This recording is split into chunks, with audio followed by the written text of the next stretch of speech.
Baik, Assalamualaikum warahmatullahi wabarakatuh. Kita akan lanjutkan kembali materi mengenai tegangan kompleks atau tegangan kombinasi. Sebelumnya kita sudah belajar mengenai tegangan transformasi yang dihasilkan dari kombinasi tegangan-tegangan normal dan tegangan geser. Dan kemudian kita juga sudah mencoba contoh perhitungan daripada tegangan transformasi tersebut. Nah, sekarang kita akan belajar mengenai bagaimana cara kita menyelesaikan tegangan-tegangan prinsipal dan juga tegangan geser maksimum menggunakan cara grafis ya atau yang kita kenal sebagai metode lingkaran Mohr. Baik. Sebelum kita masuk kepada lingkaran Mohr, kita kembali meninjau terlebih dahulu persamaan tegangan transformasi ya. Contohnya di sini untuk sigma x prime. Dan kemudian contoh tegangan persamaan tegangan formasi untuk tau x prime y prime, ya ini persamaan yang kita ambil sebelumnya pada materi sebelumnya yaitu persamaan 3 dan persamaan 5. Dan kemudian menggunakan prinsip trigonometri cos theta kuadrat ditambah dengan sin 2 theta kuadrat sama dengan 1, maka kita bisa kombinasikan persamaan 3 dan persamaan 5 ini menjadi bentuk seperti halnya yang ditunjukkan oleh persamaan 10 ini. Nah, Anda perhatikan bahwa persamaan 10 ini serupa dengan persamaan dari suatu lingkaran.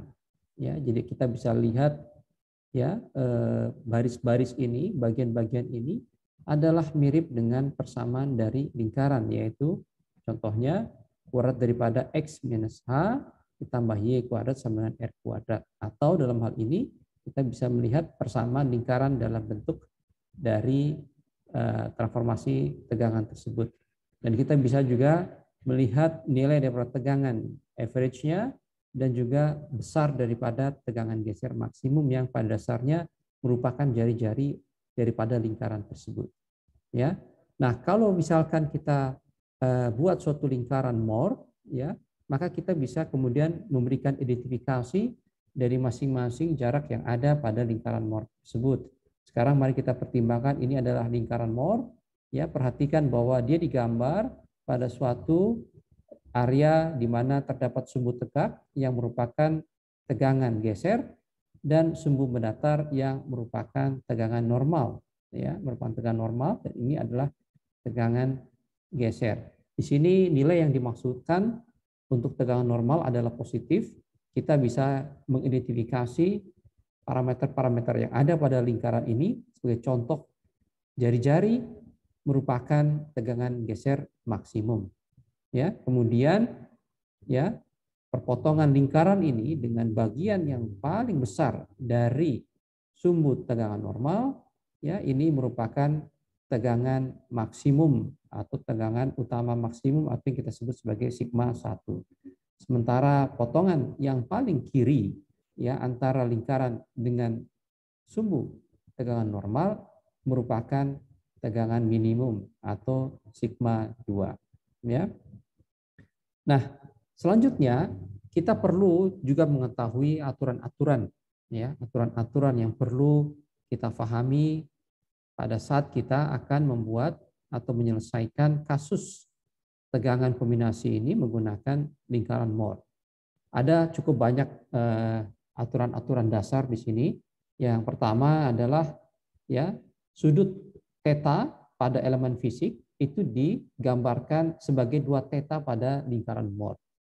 Kemudian berikutnya yang kedua, ini salah satu yang patut menjadi perhatian karena ini menjadi kunci dari penggambaran diagram Mohr, yaitu suatu tegangan geser yang menyebabkan putaran searah dengan jarum jam pada suatu titik pada suatu elemen fisik akan diplot di atas ya sumbu horizontal pada lingkaran Mohr. Nah, ini penting. Ini nanti kita akan memulai menggambar diagram Mohr ini menggunakan aturan yang ini ya, aturan yang ini.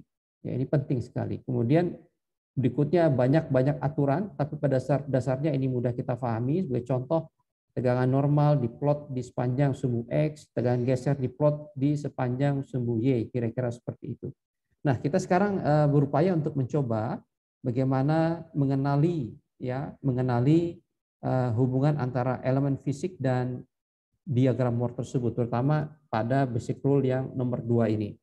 Oke, baik, sekarang kita coba melihat tampilan daripada suatu elemen fisik. Perhatikan di sini bahwa elemen fisik ini mengalami tegangan normal pada arah X dan juga pada arah Y. Dua-duanya modenya adalah tarik, ya. Kemudian kita perhatikan di sini bahwa terdapat juga tegangan geser, di mana tegangan geser yang terjadi di sini dia tegangannya positif.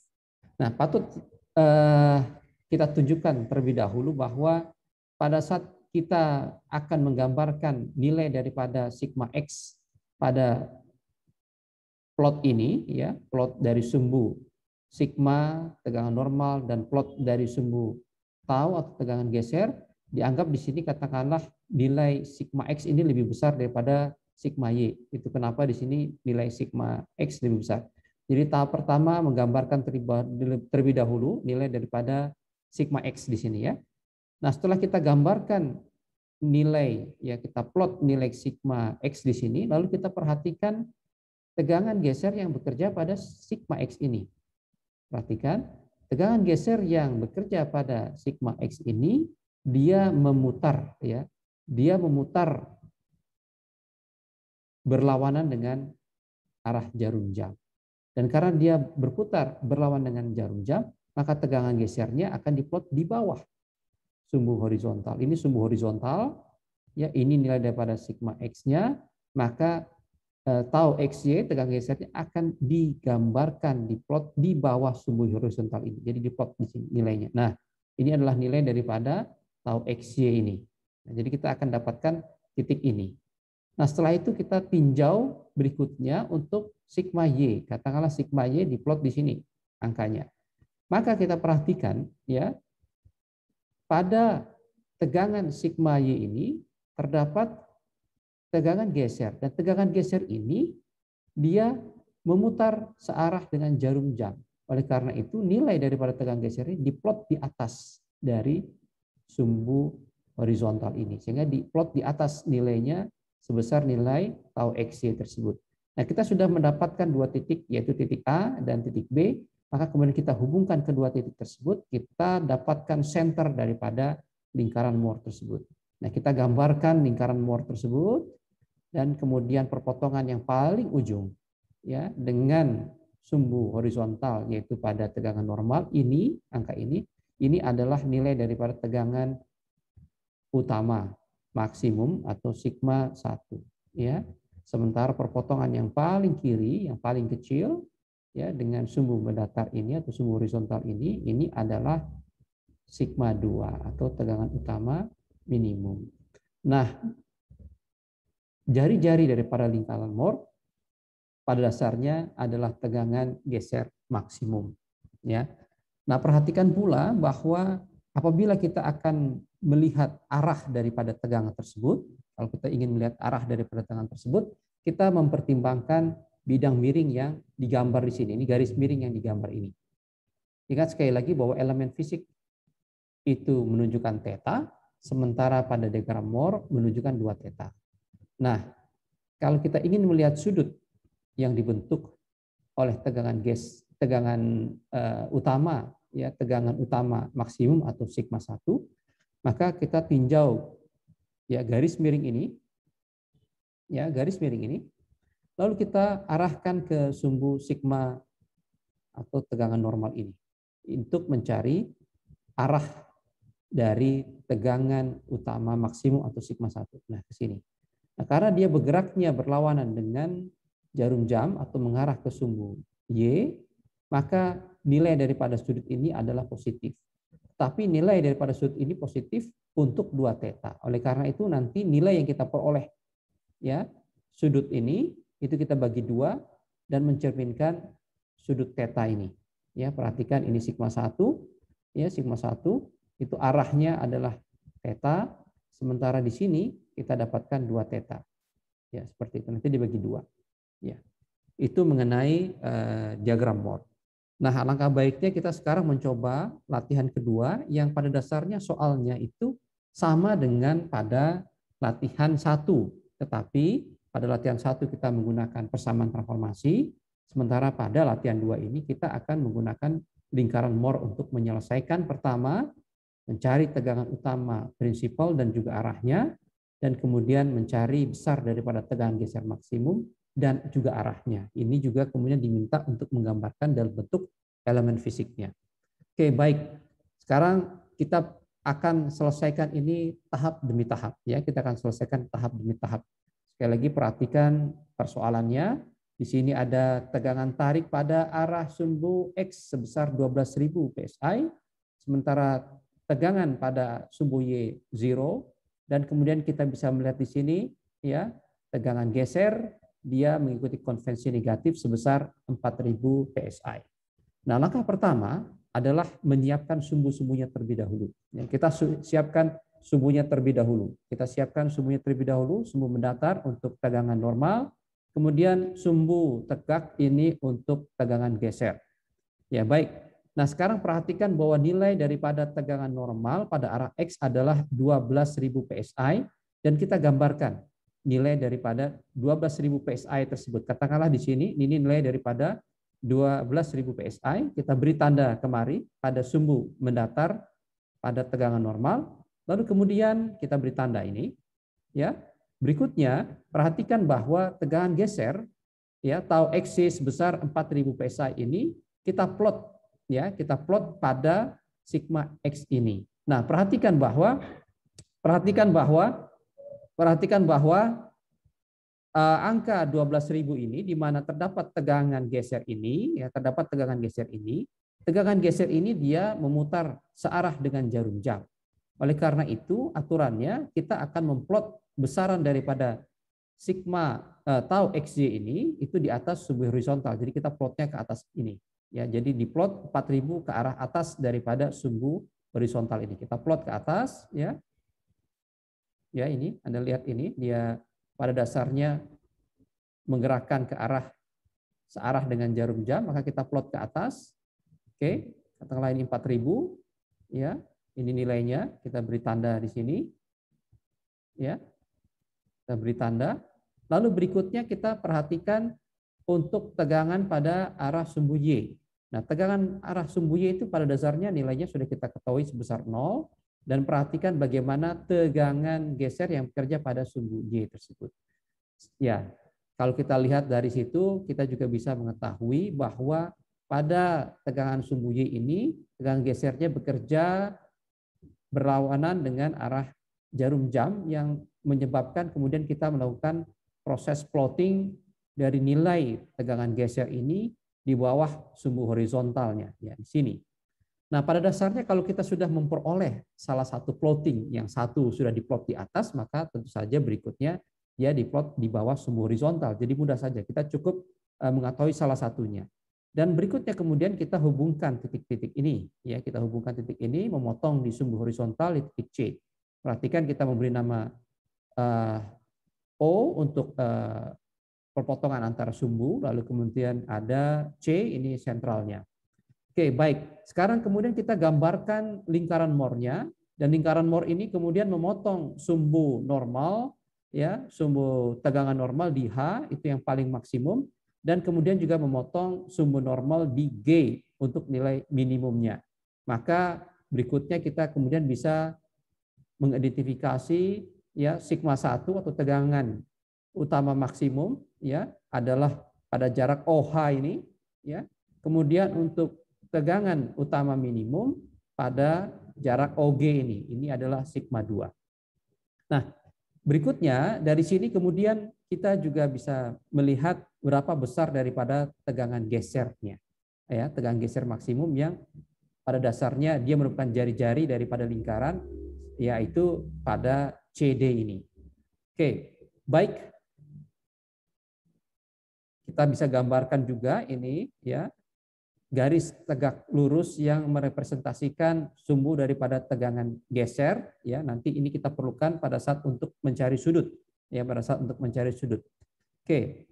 Nah, pada saat kita ingin mencari berapa arah daripada tegangan prinsipal atau tegangan utama maksimum, maka kita menarik arah dari garis miring ini ya menuju ke sumbu daripada tegangan normalnya ya. Dan inilah yang disebut sebagai 2 theta P. Tapi nanti pada elemen fisik kita gambarkan sebagai theta P.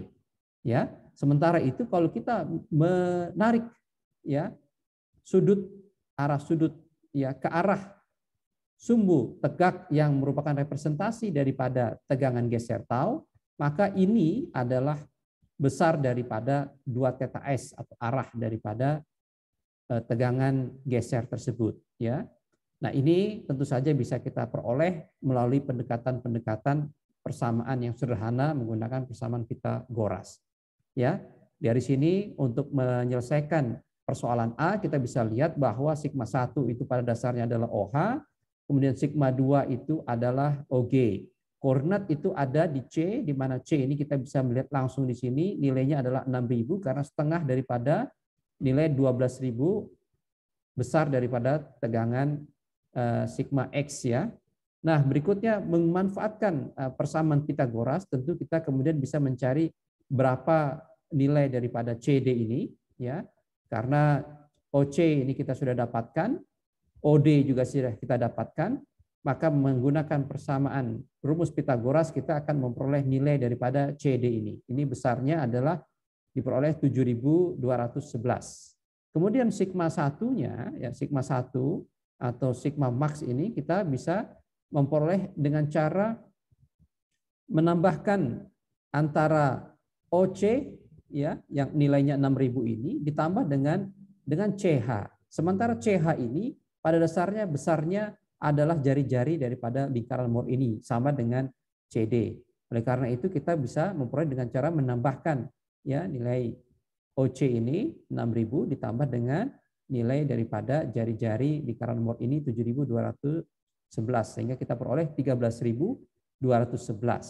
Nah, sementara itu nilai daripada sigma 2 tentu saja kita ketahui dengan cara mengurangi jari-jari daripada lingkaran Mohr pada CG ini ya dikurangi dengan CO atau 6.000 ini dikurangi dengan 7.211 ya 7.211 dan kita peroleh nilainya ini adalah minus 1.211 ya seperti itu. Nah, sekarang tugas berikutnya tentunya adalah menggambarkan elemen fisik hasil daripada perolehan dari diagram Mohr tersebut. Nah, ini kita bisa saja ingin melihat hubungannya dengan persamaan yang ada ya katakanlah Anda bisa lihat di sini cara penyelesaiannya bisa menggunakan penyelesaian dengan cara trigonometri biasa atau menggunakan persamaan ini pada dasarnya sama saja. Kita bisa lihat perbandingan jarak tersebut dan kita dapat theta P-nya sebesar minus 16,8 derajat. Ini juga bisa tentunya dihitung langsung dari lingkaran Mohr. Nah, melihat daripada sigma max ini plus minus ya tau max ini plus minus adalah 7.211 ya. Ya, kita juga bisa melihat bagaimana nilai-nilai daripada tegangan geser maksimum dan juga tegangan average itu kita peroleh ya dan kita gambarkan di sini tentunya kita gambarkan di sini ya. Pertama nilai daripada tegangan prinsipal yang terbesar atau sigma 1 dengan arah minus 16,8 derajat ya, sementara tegangan sigma 2-nya tegangan minimum sebesar 1.211 pada arah tekan. Kemudian ini juga tampilan yang lain ya, tampilan yang lain untuk tegangan gesernya. Di sini sudut yang dibentuk adalah 28 derajat ya 28,16 derajat. Kemudian besaran tegangan average-nya yang terjadi pada bidang di mana tegangan geser utamanya dia maksimum yaitu sebesar 6.000 PSI. Nah, ini dari sini kita bisa lihat bahwa menggunakan cara diagram Mohr ini juga cukup mudah, tapi sekali lagi bahwa kita harus perhatikan aturannya ya. Perhatikan baik-baik bahwa aturan yang salah satu yang krusial adalah melihat bagaimana kita menempatkan tegangan geser terlebih dahulu. Jadi sekali lagi melihat ya, perhatikan bahwa tegangan geser yang ada pada salah satu komponen dari suatu tegangan normal itu dia akan memutar searah dengan jarum jam atau berlawanan dengan jarum jam. Nah, demikian latihan pertama dari penggunaan lingkaran Moore untuk menyelesaikan tegangan kombinasi. Nah, berikutnya kita akan masuk kepada latihan-latihan yang lain, ya, dan kemudian kita akan mencari beberapa variasi-variasi kasus lainnya yang masih terkait dengan lingkaran Moore ini. Kita akan lanjutkan pada kesempatan berikutnya.